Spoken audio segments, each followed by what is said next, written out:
ओम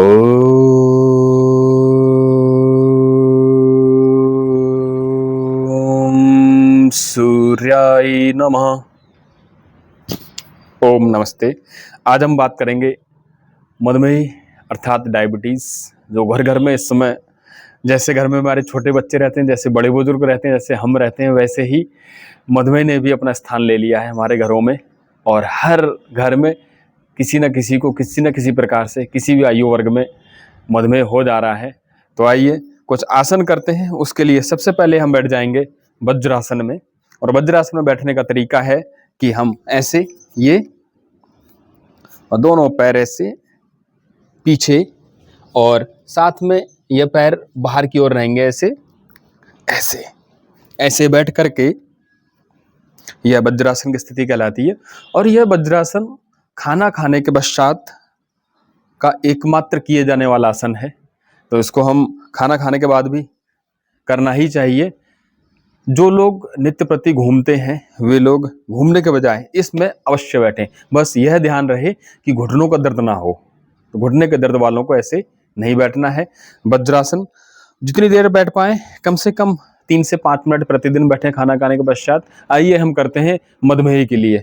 तो हम ऐसे, ये हमारी 5 उंगलियां हैं, ये अंगूठा है, अंगूठा अंदर की ओर ऐसे और उंगलियां बाहर से बंद हो जाएगी, ऐसे बंद मुट्ठी बन गई। अब ये बंद मुट्ठी के अंदर क्या है किसी को नहीं पता। इस बंद मुट्ठी के अंदर है मधुमेह को भगाने की औषधि। तो ऐसे हम लगाएंगे और यहाँ से ये जो गोल गोल बनी है हमारी तर्जनी है, अंगूठा है, अंगूठे और तर्जनी को जब ऐसे हम आपस में ऐसे मिला लेंगे और ऊपर से लगाएंगे नाभि के ऊपर, तो पेनक्रियाज को एक्टिवेट करेंगे और इंसुलिन बढ़ाने के लिए बहुत ही उपयोगी है। वज्रासन के साथ में यह मंडूकासन। तो मंडूकासन, मेढक के समान स्थिति, श्वास को अंदर भरा और बाहर छोड़ा, धीरे धीरे आगे आएंगे और आगे आते समय भी जो श्वास अंदर रह गई थी उस श्वास को बाहर निकाल देंगे। दृष्टि सामने की ओर, पीछे से हिप्स उठेंगे नहीं। वापस एक अभ्यास ऐसे ही पुनः इनहेल किया, श्वास को अंदर भरा, बाहर छोड़ी और बाहर छोड़ने के पश्चात आगे की ओर झुक जाएंगे।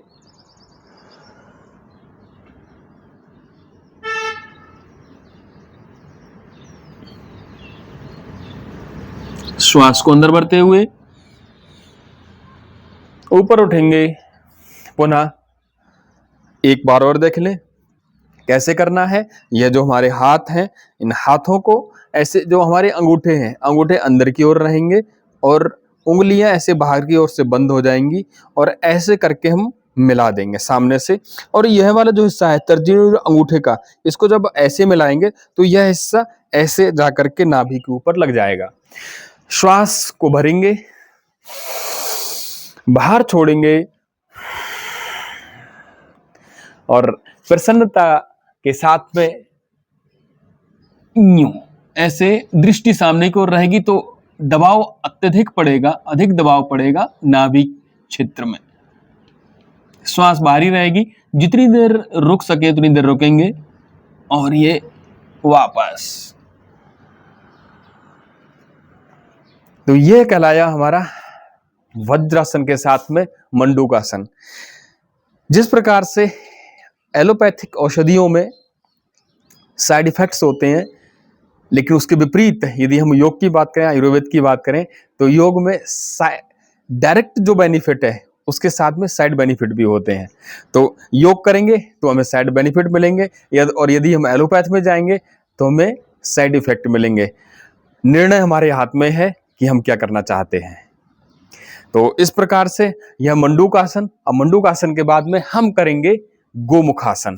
तो गोमुखासन के लिए हम पुनः कैसे बैठ जाएंगे, ऐसे पहले दंडासन की स्थिति, दोनों पैर सामने की ओर ऐसे रहेंगे और हम यह पैर, बायां पैर पहले ऐसे बाएं पैर के ऊपर बैठ जाएंगे, धीरे से थोड़ा सा सहारा लेकर के उठ जाएंगे और यह जो हमारे घुटने हैं, घुटने के ऊपर घुटना इस प्रकार से रहेगा ऐसे। अभी दायां पैर ऊपर है तो दायां हाथ ऊपर जाएगा और पीछे से दोनों को पकड़ने का प्रयास करेंगे। गोमुखासन, गाय के मुख के समान आकृति और प्रसन्न भाव के साथ में हमारे जो भाव चेतना है वह भी प्रसन्न हो, क्योंकि भावों का बहुत बड़ा असर पड़ता है हमारे शरीर पर, हमारे मनोविज्ञान पर, पूरे हमारे जो शरीर के अंग प्रत्यंग हैं उन पर पड़ने वाले प्रभाव हैं, उसका भी हमारे भावों, उस पर भी हमारे भावों का बहुत गहरा प्रभाव पड़ता है। ऐसे रिलीज करेंगे और दूसरे पैर से करेंगे यही पैर। अब अभी हम बाएं पैर के ऊपर बैठे थे, अब दाएं पैर के ऊपर बैठेंगे और बाएं पैर को दाएं पैर के जस्ट ऊपर, ये दोनों घुटने एक दूसरे के ऊपर इंक्लाइंड रहेंगे, एक दूसरे को एक सीध में रहेंगे। अब चूंकि बायां पैर ऊपर है तो बायां हाथ ऊपर जाएगा और पीछे से ऐसे ही पकड़ लेंगे। जैसे मैंने आपको बताया कि योग के एक डायरेक्ट बेनिफिट है, एक साइड बेनिफिट है और उसके साइड बेनिफिट्स होते हैं। इसको भी यदि हम निरंतर करते रहें तो डायबिटीज तो भागेगी ही भागेगी, साथ ही साथ सर्वाइकल स्पॉन्डिलाइटिस कभी होगा ही नहीं। जिनको है उनके लिए दूसरा अभ्यास हमारी इसी सीरीज में आपको देखने को मिलेगा। आगे हमारे साथ जुड़े भी रहिएगा, योग भी करते रहिएगा, अपने आप को स्वस्थ रखेंगे, परिवार को स्वस्थ रखेंगे तो हमारा समाज भी स्वस्थ होगा ही होगा। लेकिन योग प्रतिदिन करते रहें। और इसमें एक अगला अभ्यास करेंगे हम, दोनों पैर सामने, ये दंडासन की स्थिति करेंगे, वक्रासन। वक्रासन में अभी हम दायां पैर हमने फोल्ड किया तो दायां हाथ पीछे जाएगा और इसको थोड़ा सा झुका लेंगे, बायां हाथ आगे, बायां पैर भी पीछे है और इसको हम थोड़ा सा झुका करके बाहर की ओर से पकड़ेंगे ऐसे। और कंधे के ऊपर से पीछे की ओर जब देखेंगे तो हमारी जो दायां हाथ है उसकी बीच वाली उंगली को अर्थात मध्यमा को देखेंगे। इतना प्रयास सभी को करना है। वापस अब करेंगे दूसरे पैर से, दूसरी साइड से। बायां पैर ऊपर आया तो बायां हाथ भी पीछे जाएगा और बाएं पैर को थोड़ा सा झुका देंगे ऐसे, और बाएं कंधे से जब पीछे की ओर देखेंगे तो बाएं हाथ की मध्यमा को, उंगली को पीछे से ऐसे ही देखेंगे। तो ये कहलाते हैं हमारे कुछ ऐसे अभ्यास जो मधुमेह के लिए बहुत ही कारगर हैं।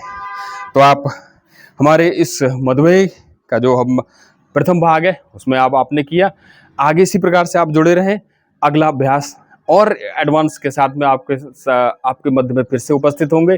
तब तक के लिए आप हमारे इस YouTube चैनल के साथ में जुड़े रहिए और हमारे साथ योग कीजिए, सब्सक्राइब भी कीजिए और अपने जो इष्ट मित्र हैं, जो आपके घर संबंधी हैं, उन सब तक इस मधुमेह मुक्त भारत के अभियान में हमारे साथ जुड़े रहिए और योग नित्य प्रति कीजिए। ओम नमस्ते।